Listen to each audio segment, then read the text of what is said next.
when we're talking about sibling issues. Then we're going to talk about adoption-specific issues with siblings, and then some time with siblings and conflict. So those are the different topics that we're going to be covering. So right now I'm going to switch over to sharing my screen, and Don will let me know if people can't see it. Oh, you're not seeing what I want you to see. Hold on. I'm going to try this again.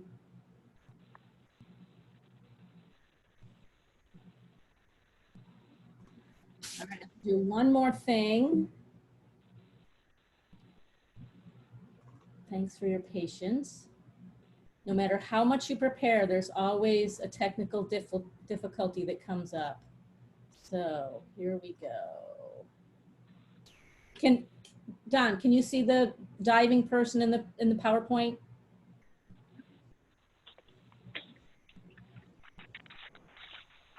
Yes. Oh, good. Here I go again. Okay. And I also just want to talk about confidentiality. Obviously, if folks want to talk a little bit about your family situation in here, certainly do that. That will help make the call more helpful and personal for you. But also, as you know, Vermont's really small, so just be thoughtful about confidentiality. Also, it's entirely possible as we talk about things, you might have some emotional reactions to those things. Just please take care of yourself in that process. And we do have a survey at the end. So I'm sharing this question. I want folks to read this question. Is anyone on the phone? Yes, so I'm going to read the question out loud. It says, how would you feel and what would you do if you suddenly learned that you had a sibling out there in the world who you never knew existed? So contemplate that for a second.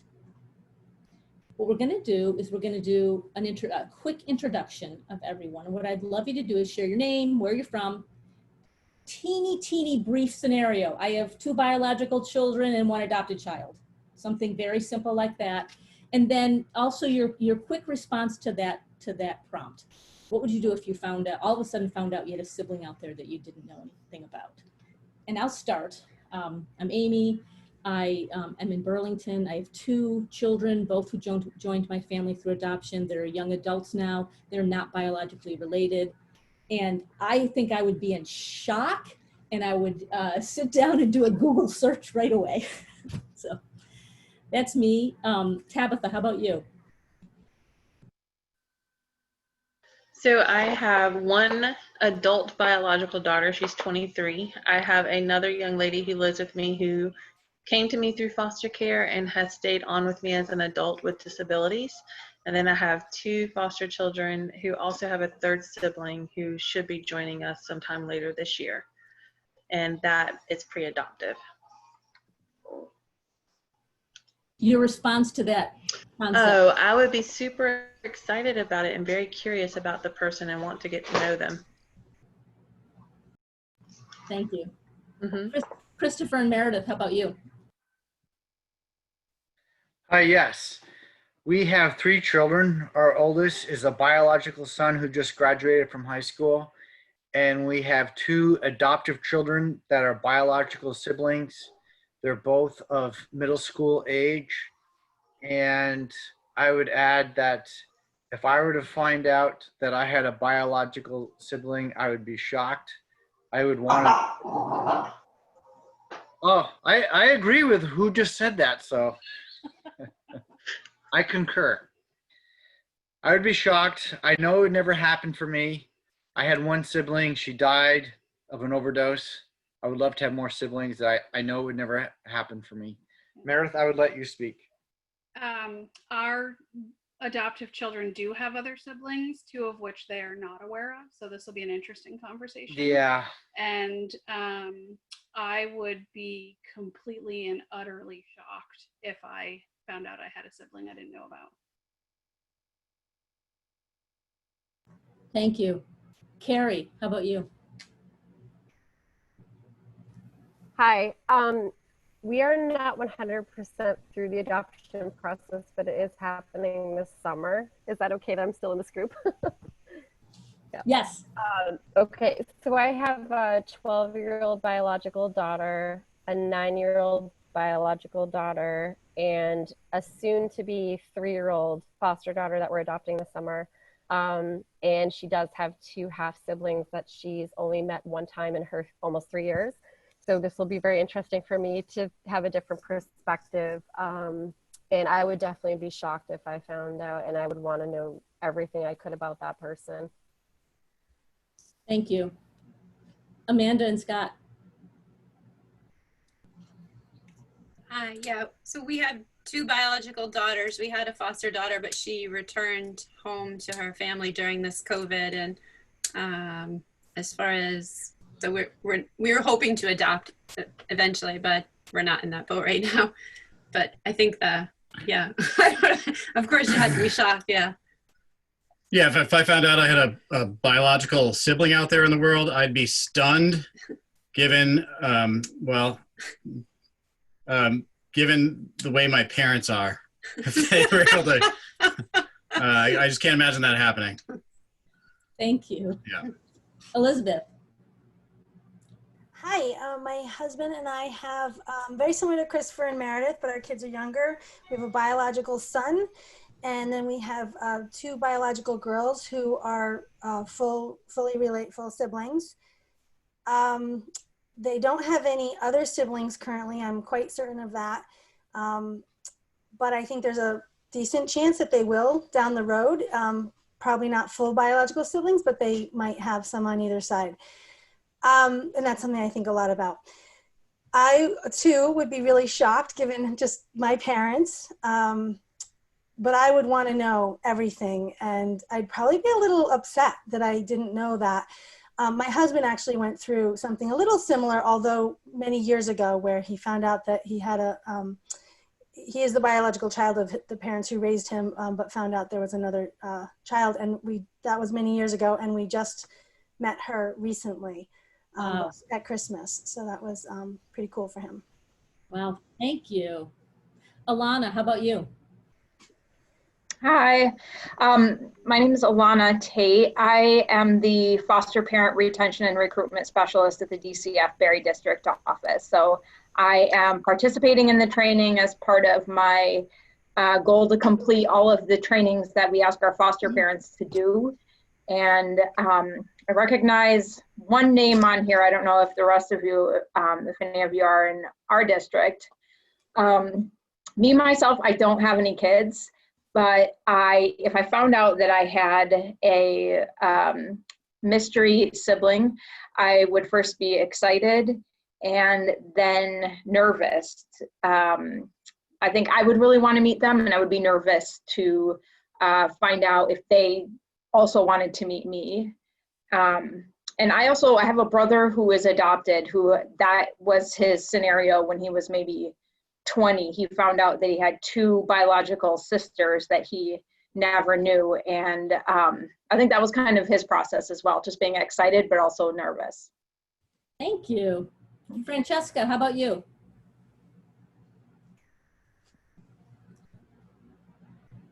You're on mute. Oh, great. We can't hear you.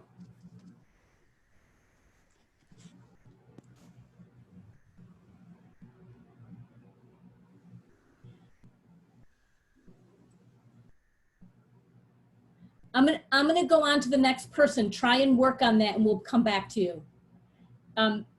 Venice Babson.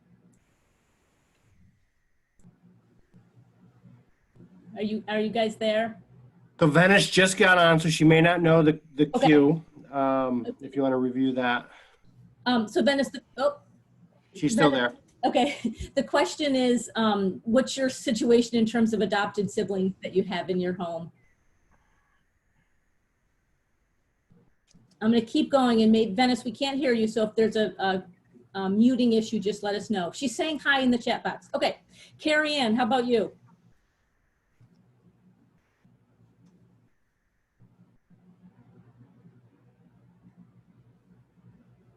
Oh, she's still putting the baby down. So, all right. Did I miss anybody that's able to speak right now? Yes, Doug. Oh, Doug, you go ahead. Thank you. I have 3 adopted boys. 2 of them I was lucky enough to get at birth. They're twins and they're now 6 years old. And that they have 4 half brothers that they've never met and don't know about. And then I have my Noah, who's 10, and I adopted him at 3.5. And he has 1 half brother that he did know as a child, but he's forgotten about. All of the boys, I would like it if they could meet their half brothers, siblings at the appropriate time. And that's probably why I'm here, is to learn a little bit more on how to make that happen. Great, thank you. All right, Francesca, we're gonna give you one more chance.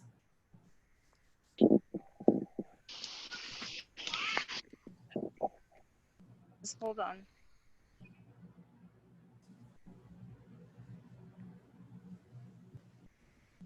All right, Francesca, we can't hear you. So I'll come back to you in a little while, or if you want to put some things in the chat box, that would be fantastic. Thank you, everybody. I'm appreciate hearing all those stories. I am going to go back to sharing my screen for a second now and talk about siblings in general, and then we'll get into some specific adoption related things. So some important things just for us to think about, right, in terms of siblings. Siblings are a child's first peer group, and they often provide amazing opportunities for kids to learn social skills, how to manage conflict, how to share, how to negotiate. You know, for many, many, many siblings, those relationships last their entire life, the good, the bad, and the ugly. Anybody have siblings? You know, I have a brother and a sister, and I love them to pieces, and I probably fight more with them than anybody else in the whole world. Siblings are a really key part of identity formation. So much of how we become who we are is in reaction to our sibling, either by trying to mimic them or copy them, or by going against them and rebelling from them. Sibling relationships are inherently very complex. That's sibling relationships in general. Sibling conflict is extremely common. Just because your kids are fighting with each other doesn't mean there's a major underlying issue. There could be, but it is something that's really common. It's hard for us as adults to deal with, but it is very common. And also an important thing to pay attention to is some sibling relationships can be very unhealthy and can even be toxic. Some of the things that are unique about adoption in siblings is that there's some unique aspects that are very rewarding in adoptive families and some risk factors that are a part of that. So some of the protective factors are that there can be a reassurance through a shared experience. So 2 children in a family going through adoption can have a commonality. Sometimes it can feel like it's you and me against the world, so there can be that nice bonding. There can be lifelong relationships, as I mentioned before. In general, when siblings are placed together, they tend to do much better individually, so their own development, mental health tends to be better when they're placed together, and they tend to adapt to the adoptive family better when they're together. And there can also be incredible bonds that happen between any of the combinations of siblings, adopted, foster, relative, biological. There can be incredible bonds that happen, and those can really help children over the course of their life. Some of the unique challenges related to adoption is that kids can trigger each other from past events. So if there was trauma or conflict in the family before they came to your home, those things, they have unique ways of triggering each other that can be really difficult. You know, some children who come to adoption have trauma and attachment challenges, which then create behavioral or emotional problems. That can be challenging to have in a home with several children. You know, unfortunately, sometimes sibling relationships can lead to physical or psychological injury between siblings. And it is unfortunately one of the factors in disrupted adoption. When there's significant sibling issues, that's one of the things that can disrupt adoption. So those are some of the things that are concerning about sibling relationships and adoption.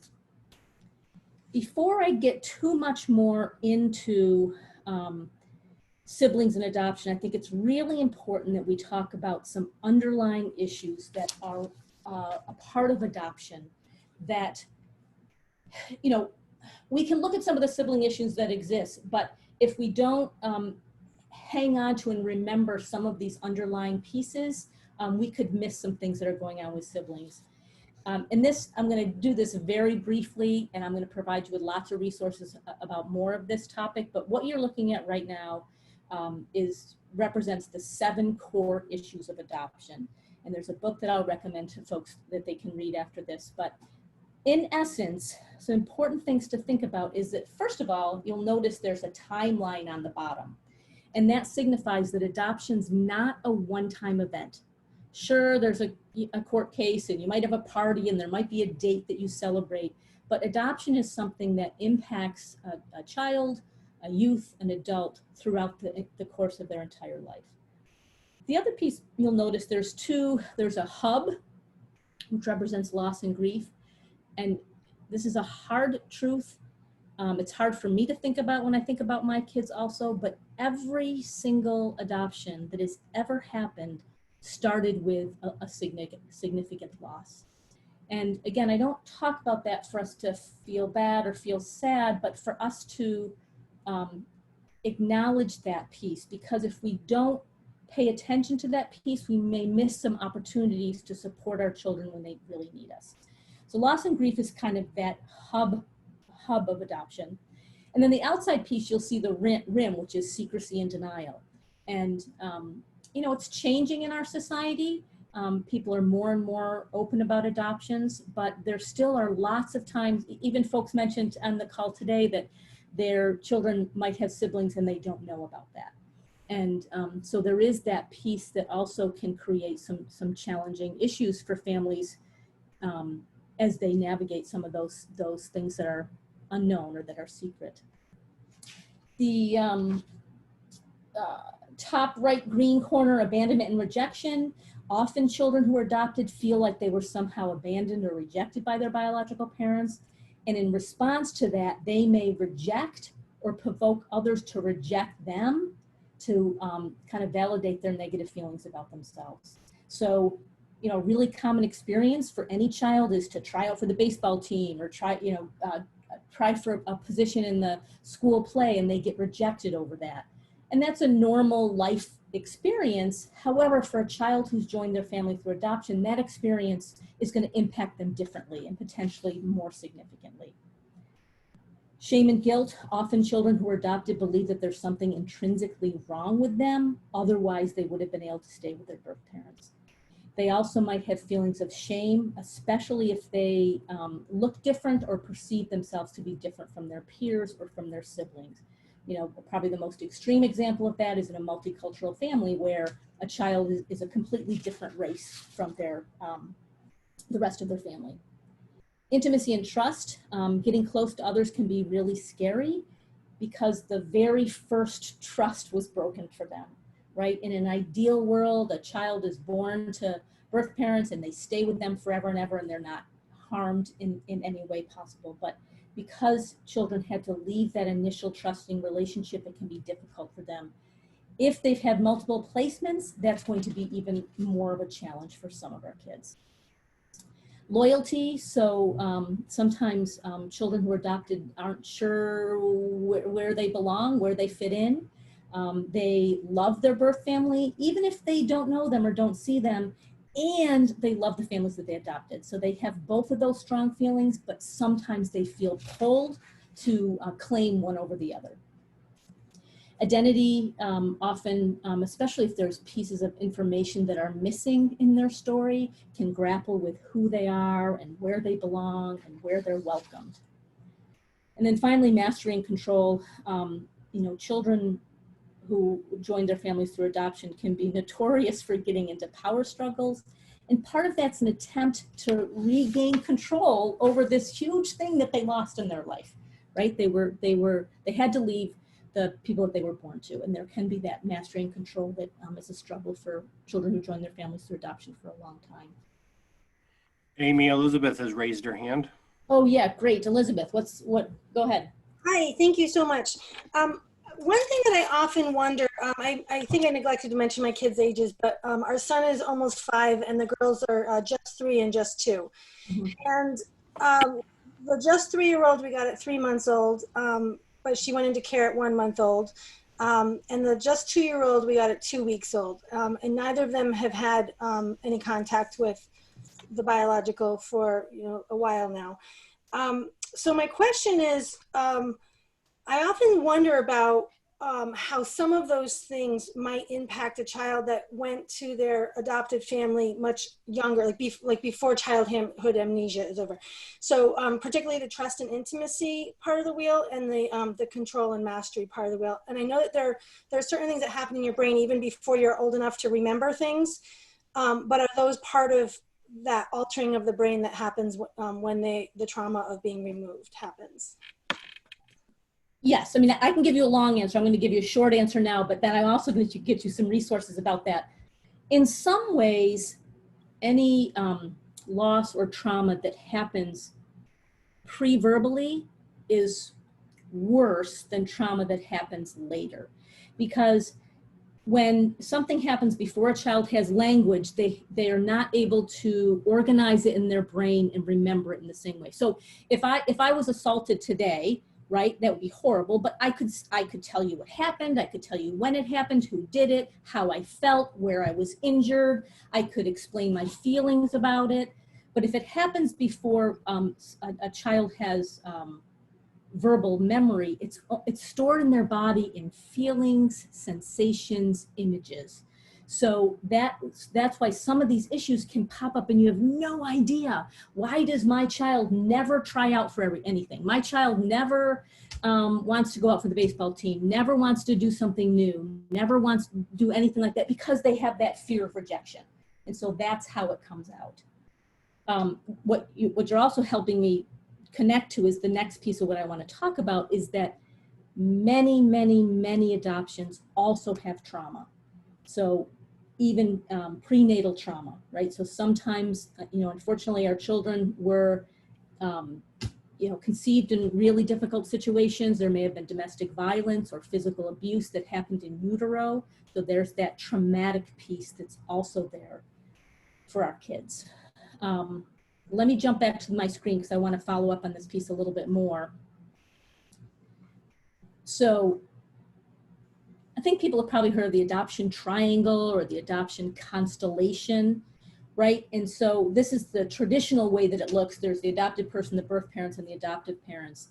All three of those parts of the triad are much bigger than just that, right? The birth parents is not just the birth parents, it's their parents and their siblings and other children that they might have. The adoptive parents, again, their parents, their siblings, other children they might have. The adopted person, their future spouse, their future children are all impacted by all of those things. So all of these things we talked about here impacts all of those people in the triad, which means those of us sitting on this phone call. And so I just offer that you are, if you haven't looked at this stuff or thought about this stuff, that it could be invaluable for you as you continue on this journey to try and figure out what's happening with your kids. All right, I'm going to pause for a second. Other thoughts or comments, or do you not just anyone have any questions about the stuff that I just presented?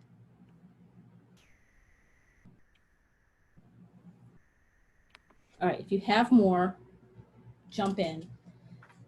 What I want to do now is, again, I'm going to download a little bit of stuff and then we'll have more room to talk, but I want to talk through the different configurations of siblings and some unique things related to each of those and things for you to be thinking about. So let me jump back to that. So after talking to all of you I had some emails from some of you, there are a number of different combinations of sibling situations.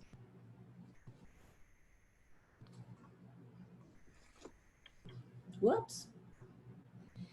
So, and there's overlap in these things too, right? So you might have some biological siblings and there might be some kids who are of a different race from your family. There might be some children adopted outside of your family. There's also a lot of different definitions of what a sibling is, right? Step siblings, foster siblings, half siblings, biological siblings, adopted siblings, children who are raised together but have no legal relationship with each other.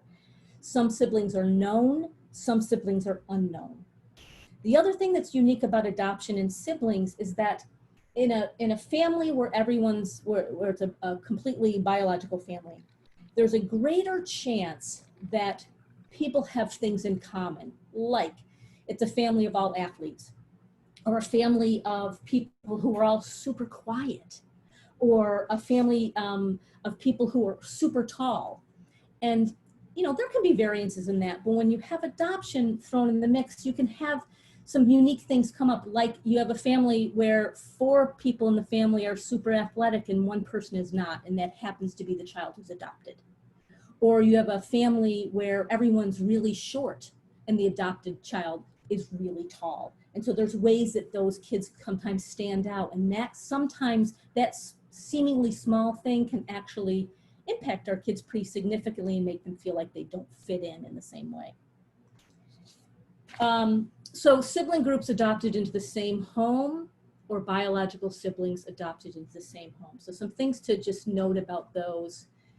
In general, as I mentioned, they tend to do better emotionally when they're placed together, and they also tend to adjust to their adopted family more easily because they don't have to worry about their siblings and how their siblings are doing. As I mentioned, they may repeat unhealthy patterns and trigger each other. They may have very different memories prior to the adoption, or very different feelings about the adoption. And that can create some difficulties for them. If one child is like, I think adoption is the best thing in the whole world, I could care 2 hoots about my biological family, and the other child is mourning and grieving and angry and sad, that's going to be a tough aspect of their relationship. They can often reassure each other because they have a shared history. Especially for children who are adopted at a little bit older age, it can sometimes be difficult for them to shift from their roles ahead of time. So if one sibling parented the other child, and then now they're in a home and there's another parent trying to parent them, that can be a particular difficulty that can happen. Siblings adopted by different families. So that's actually, in my daughter was adopted by my family. She has 3 other siblings adopted by 2 different families, and we've done a lot of work to stay connected with those 2 families, and it's not always been simple. So they may miss their siblings and worry about them. They can be preoccupied with thinking about what's going on for the other sibling. If they're placed in 2 separate homes and they were together, sometimes that adjustment to adoption can be more difficult because of their ambivalent feelings about being separated from their sibling, even if it was a really good reason. You know, ideally siblings are kept together. Sometimes it is just not possible, or it's just not safe to do so. And I mentioned, you know, kids triggering each other. Sometimes it really is not a safe thing for them. Ongoing contact can be really helpful to reassure siblings that all is well. You know, I know some folks mentioned kids not knowing about their siblings and things like that, and we can talk more about that if we have time, but one of the things that's happening in the world of social media, whether we like to think about it or not, is our kids have ways of finding out things and being in communication with people that we know nothing about. And so I often feel like it's better that I know and they do it with me than they're doing it without me. So just something to think about.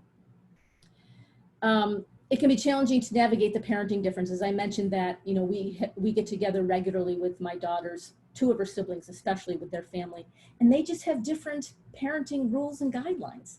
Like they do things differently in their family. And there have been times when that's been very difficult to have us navigate that piece. So it's required a lot of extra communication with those adoptive parents. And, you know, one of the really hard things is kids may really struggle with understanding why they're adopted by 2 different families. And if they don't have a clear understanding of that, they're likely to blame somebody, themselves, their sibling, their birth parents, you. You know, so the more open communication we can have with our kids about that, the better. You know, as much as possible, that the reasons for these decisions are placed on the adults, not on the children. So not saying things like, well, your brother had a lot of special needs, so he needed to go to a different home, right? So then what happens if I have special needs later? Am I going to have to go to another home? So things like that. So this, I know that some folks are dealing with this where siblings, some siblings are adopted and other siblings either stayed with their birth family or were reunited with their birth family. Obviously, this can be confusing and worrisome for children in either family, concerned that they're going to have to leave or that the other child's going to have to leave. Their major fear is going to be about losing their family, so being aware of that. As much as possible, having a strong but realistic narrative. So I'm not saying this is easy, but some examples of things to say. Your birth mother is not able to parent more than one child. It's not healthy for a child to keep going back and forth between two homes. So we've all made the decision that you would stay in our home forever and that your sister would stay with your birth mother. You'll still be able to visit her, see her on holidays, those kinds of things. Ongoing contact really, really, really can ease the minds of children in this situation, even though that's hard. So a thing to be thinking about is that sometimes children may be reluctant to tell us that they're having feelings about their visits with their siblings for fear that those will end. And just because interactions are difficult doesn't mean they're unhealthy. So it's just something to pay attention to that part. I have a couple more slides to go through and I promise we'll have time to talk about this. Biological and adopted children in the same home. So they certainly can end up having really strong lifelong core relationships. One challenge when you mix biological and adopted children in the same home, if there's a disrupted birth order, it can be really challenging. The ideal situation is that the children who are adopted are younger than the biological children in the home. I know that's not always possible, but that tends to be less disruptive than other situations.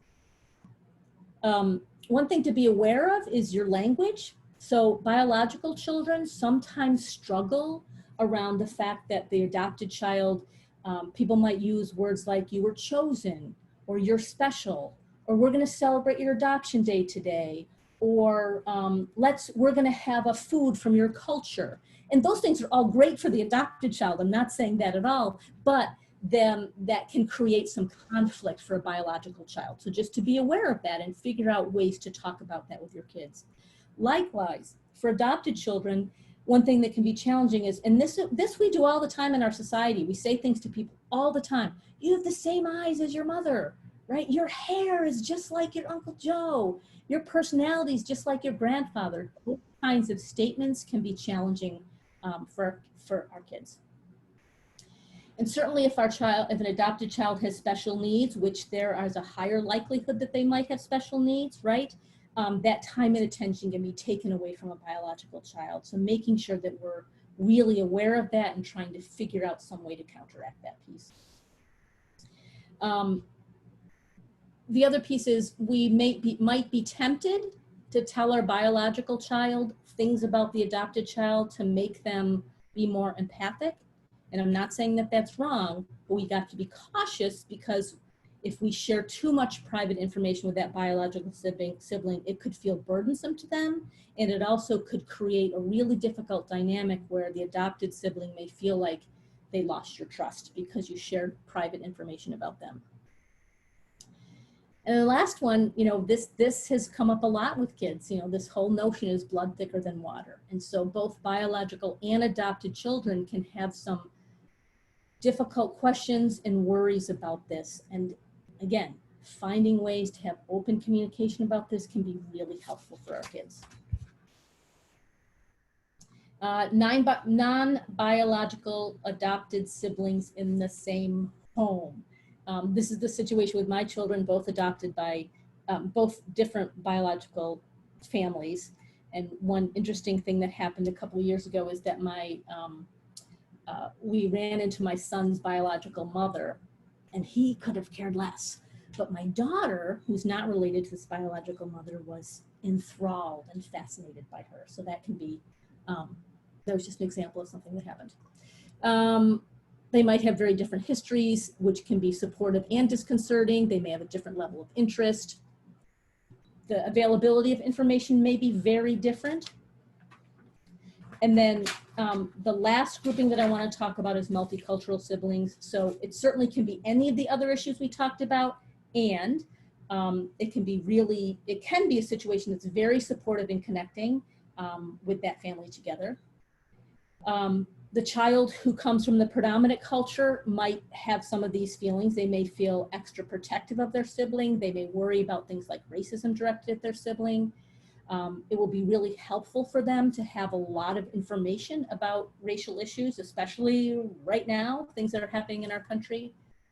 Some possible experiences for the child, maybe a child who's a child of color, is they may feel resentful of the need for protection, or they might really value it. They may struggle with not feeling like they fit in. And if their family, it's really important that their family embraces some of the complexities of whiteness and racism in our society. So, wow, I said a lot. I'm stopping and pausing. So I'm just, as you've heard this, are there things that come up that you're thinking about or wondering about, or that didn't make sense in terms of what I said so far?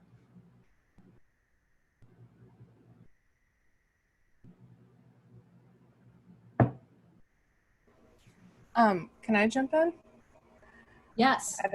I don't know if the raise hand function is still there, but so I didn't share who I was in my story before, so I'll say that, and then my question.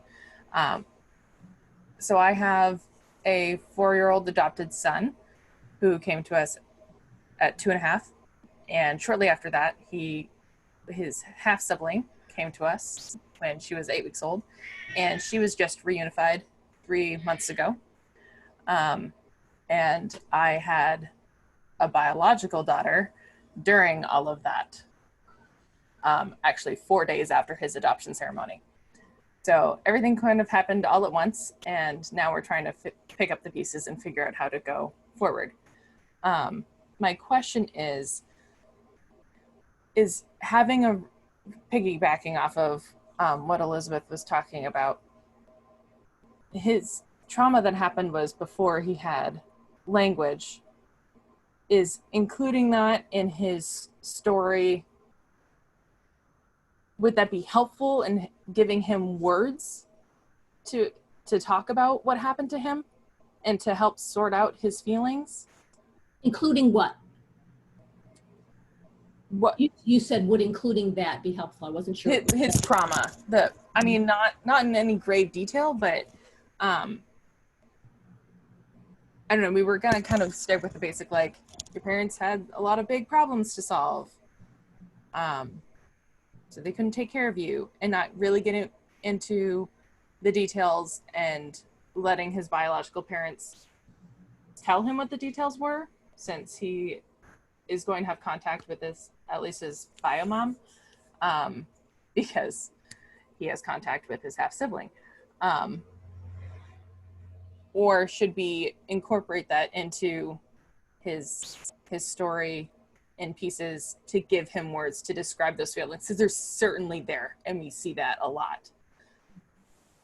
Those feelings coming up and not knowing what to do with them.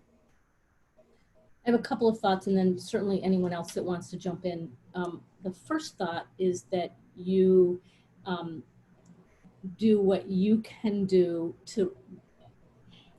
A lot happens to your family in a short period of time.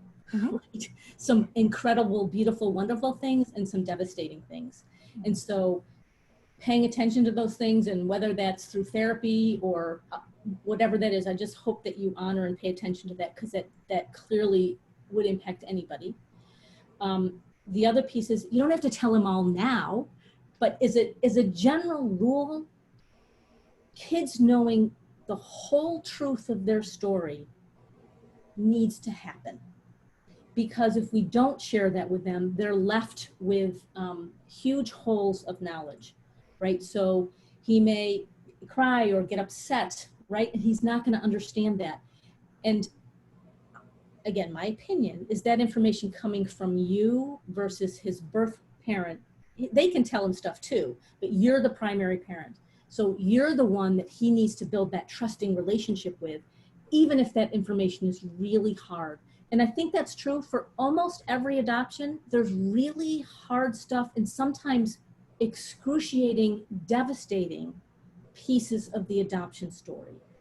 And our choices are to let our children deal with that all by themselves, not give them language, not talk to them about it, and leave them alone, or join them in that, as painful as it is for us, and it is painful for us, to join them. And we'll stumble, like I can't tell you the exact words to say to him. And you might some days get it right and some days say the wrong thing. I know I certainly have done that many times. I have a number of regrets about how I've said things to my kids. And I've told my kids all the parts of their stories, and they're really hard parts of their stories. And it has made a huge difference in terms of building that trusting relationship. Because remember, we talked about that initial trust that's lost when a child is separated from their birth parents. It's our job to build that trust, especially through those horror stories. Thank you. John.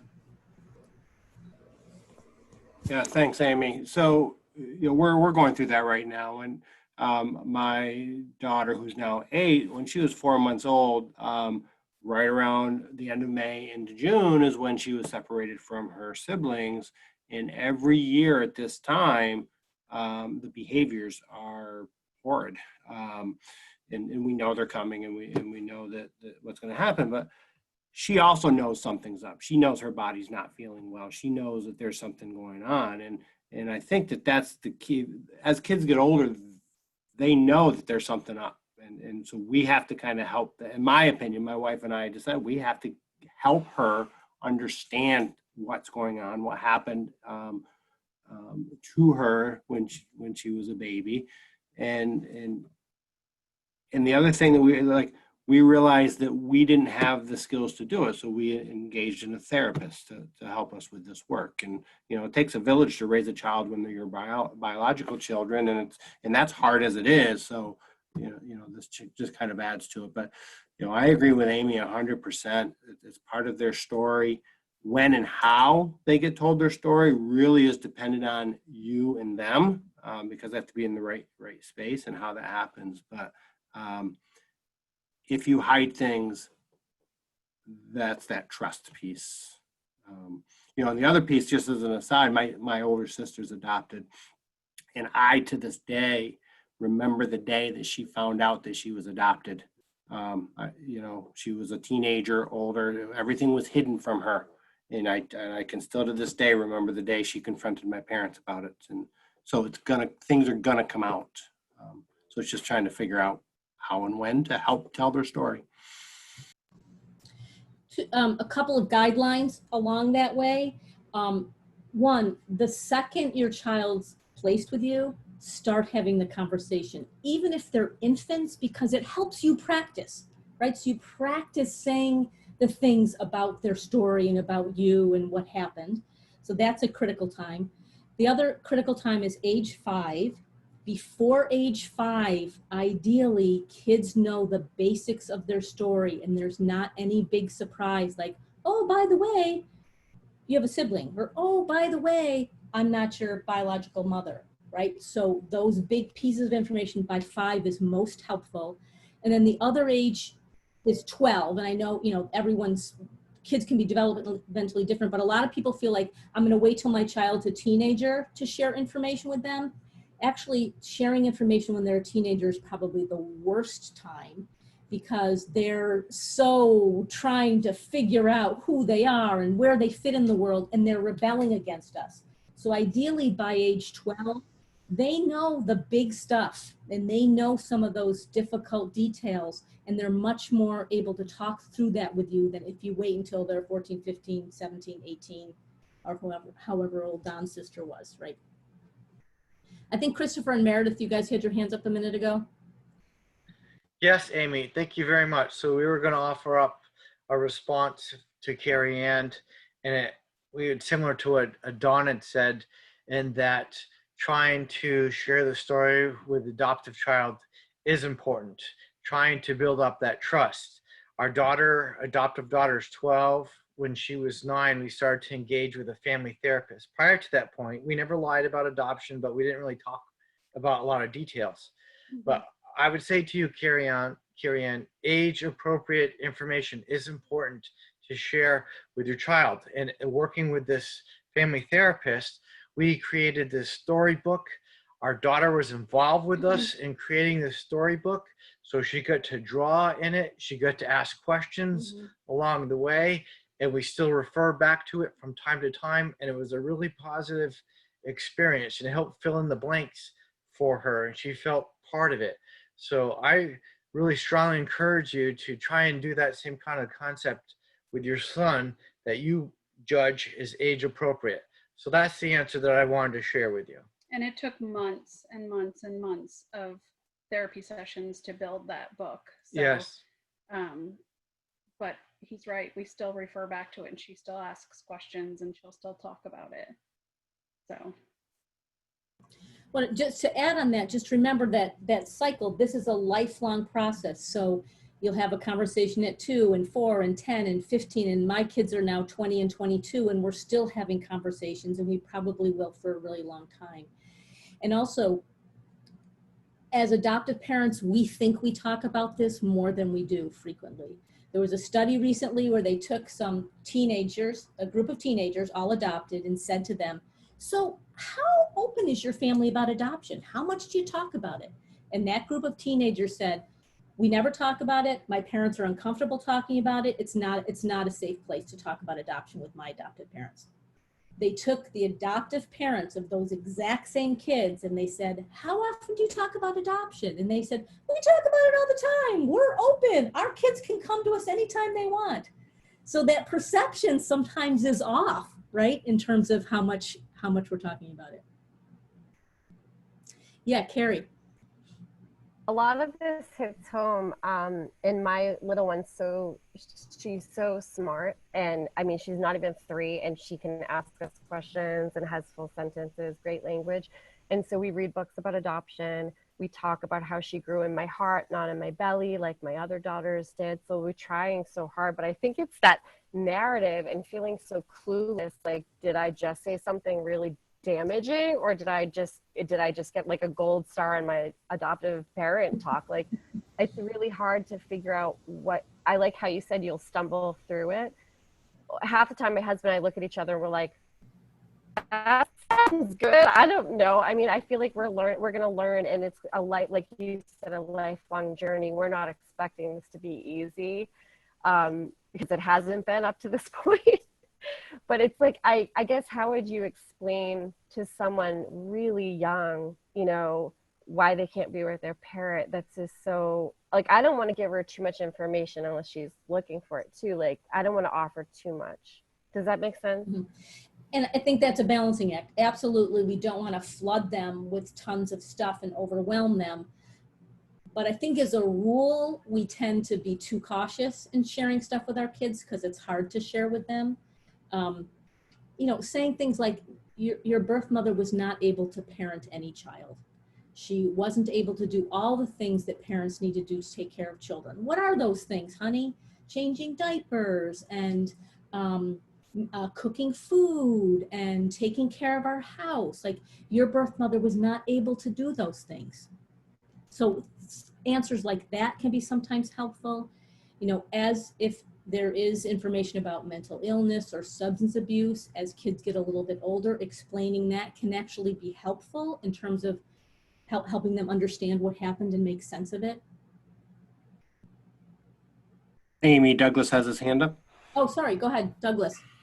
Amy, I was wondering if you could give a little advice for this situation. My 6-year-old twins, who I got at birth, the birth mother who I met, the children were taken away essentially prior to birth, and I stepped in, and the birth mother said, I do not want to see or know about my children.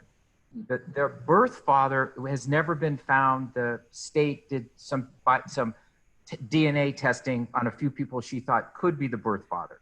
So my situation is a birth mother who wants no contact with the children and an unknown birth father. That just is a tough story to tell a kid. How would you start telling that story? I haven't started telling it. How old are they again? 6. They know they're adopted, but they don't know the story of their birth mom or dad. Off the top of my head, the unknown birth father, that situation is true for one of my children. And what's challenging about that, right, is you then have to talk about sex, right? So you can't talk about why do we not know who that person is. So part of that can be in a conversation with sex. So getting yourself braced for that, or information about that would be helpful. I had a thought about the birth mother,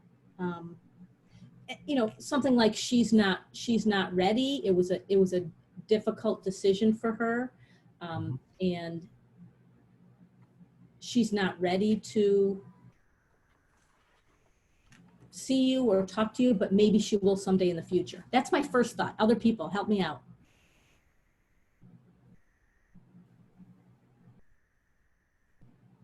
My sister-in-law doesn't know her biological mother. She has a picture, and that's all she has of her. And that's just the story is here's a picture. This is your mom. She couldn't do it. Right. Yeah, I the things that pop into my mind is, as you're telling the story and having the story with your kids is, making sure that it's not their fault. It's not that this was no fault of theirs. And I kind of like what Amy said, there may be hope out there. She's just at this time, she's not ready, but doesn't mean in the future she's not. And, those are tough. For the missing father, what would be your first shoot from the hip idea in explaining that? We don't know who your birth father is, and my hope is that maybe someday we can find it out. But this is something that happens to other kids too. Sometimes people don't know who their birth father is. But remember, you also have me as your father. So also you want to do the reality part, but then also give them help. But I'm your father, and I'm going to be your father forever and ever. And he'll always be your birth father, even if you don't know who he is. And I think also, one of the things that my daughter did, because we didn't know who her birth father was, but we had a guess about his name. It's a complicated story, but there was a guess. And so she would literally hear that man's name, and she would walk up to him when she was like 7 or 8 years old and say, "Are you my father?" Which was really difficult. But then we would talk about it, right? We opened up that conversation and had that conversation with her. Okay, thank you. Douglas, do you have is it a mental illness or substance abuse or anything like that? You don't have to go into detail, but anything like that that's contributing to the birth mother's decision? For the birth mother, it was both mental illness and substance abuse. Mm-hmm. So one thing that you could talk about is that she, your birth mother had a lot of troubles with her thinking and with her feelings. Thinking and feeling were difficult things for her, and she's really needing to take care of herself before she's ready to meet or talk to you. And my hope is that we'll be able to do that someday with her. That might be another idea to think about. Thank you. Yeah. I want to show all of you one more slide, because I think it pulls some of this stuff together, and then we can have a couple of more comments.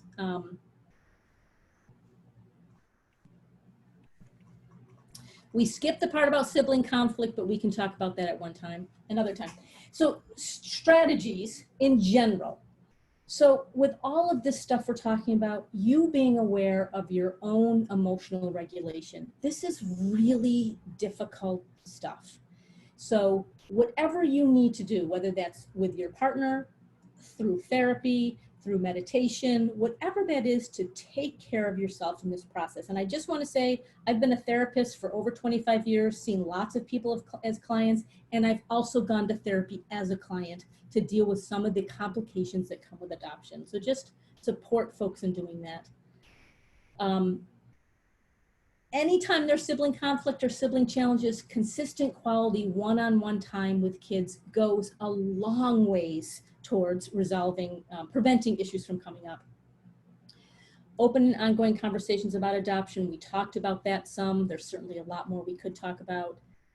Seeking therapeutic support sooner rather than later. By the time our kids get close to adolescence, they may refuse to participate in therapy. So if you have any inkling that that's an important thing to do, and as a rule, I would suggest family therapy over individual therapy. There are obviously some different reasons why you might do one or the other.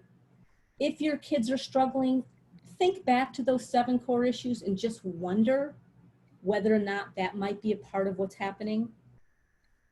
And certainly stay aware of the possible impact of trauma, using a trauma lens to notice those things, and the millions of ways you can reassure your children that they belong in your family through silly ways, nicknames, family traditions, anything that you can do to continue to reassure your kids that you're part of your family is really important. Elizabeth has her hand up.